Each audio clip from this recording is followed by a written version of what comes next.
I want to quickly go back to something you said. The late Father Mark Payne, who played a crucial role in developing the structure and vision for the school when it reopened in the 70s. You know, he's quoted for saying that teachers or adults should never do for kids what they can do for themselves. And oftentimes people from outside the school are taken aback by such a risky idea. So what can you say about the benefits of encouraging students to take risks and learn from experience as opposed to micromanaging everything that they do?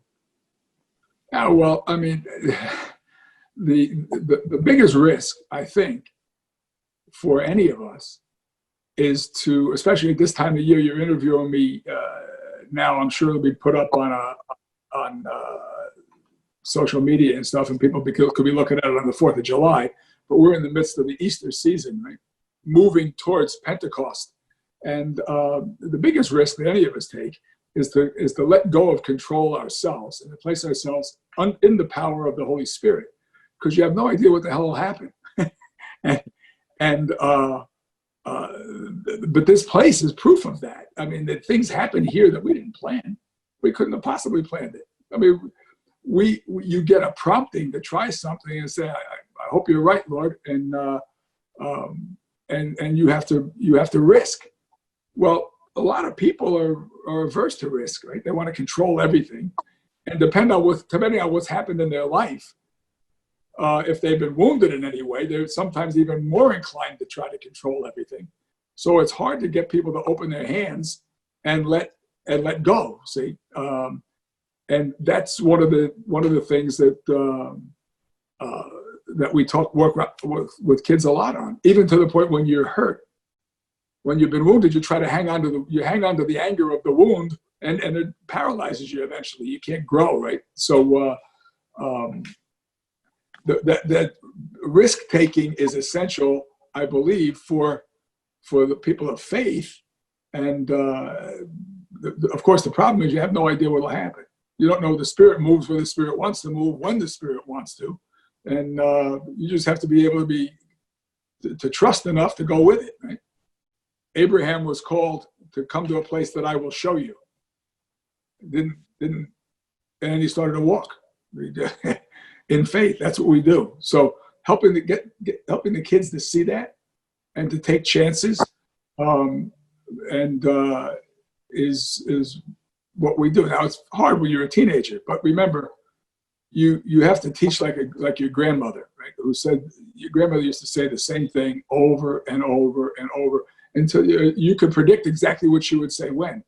Well, and when you're teaching with elementary school, middle school, high school students, you have to teach like a grandmother over and over, because you're not teaching for now, you're teaching for later.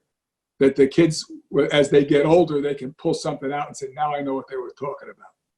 Does that make sense? That's what Yeah, and going a little bit deeper into this question of taking risks and learning from experience, I think something that's difficult for a lot of educators is to find the right way to integrate or balance using their authority with allowing students the freedom to learn from experience.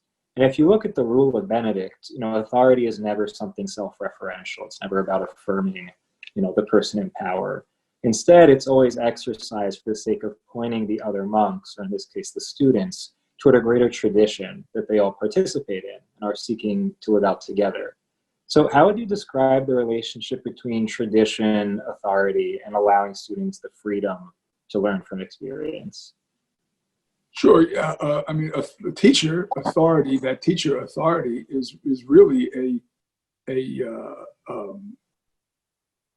you're responsible, so to speak, right? You're responsible for sharing what you know and allowing a student to develop it, grow with it, ask questions about it, and it may take it could take ages.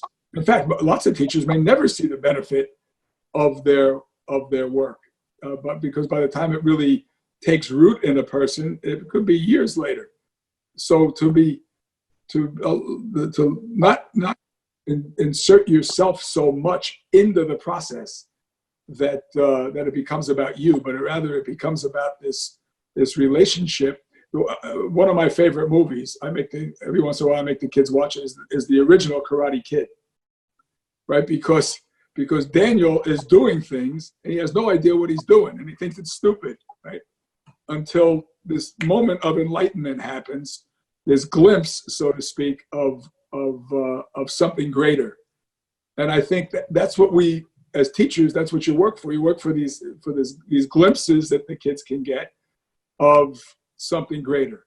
That takes, number one, it takes relationship, right? Because the learner has to trust the master, so to speak, the teacher. So the teacher has to build a relationship of trust and not one of imposing their will on the student. And that's risky because so many teachers, biggest problem for any teacher is to let go of control. Change throws most teachers completely off the rails, which is what makes it so difficult to engage in this process, because you have to be willing to run the risk of going off the rails, you see, because change happens in the person with whom you're relating. And it may not be the change that you want. So you may think he ought to change one way, but the glimpse that he gets of what ought to happen takes him in a completely different direction. That's why the spirit has to be involved in it. But it's very difficult, and it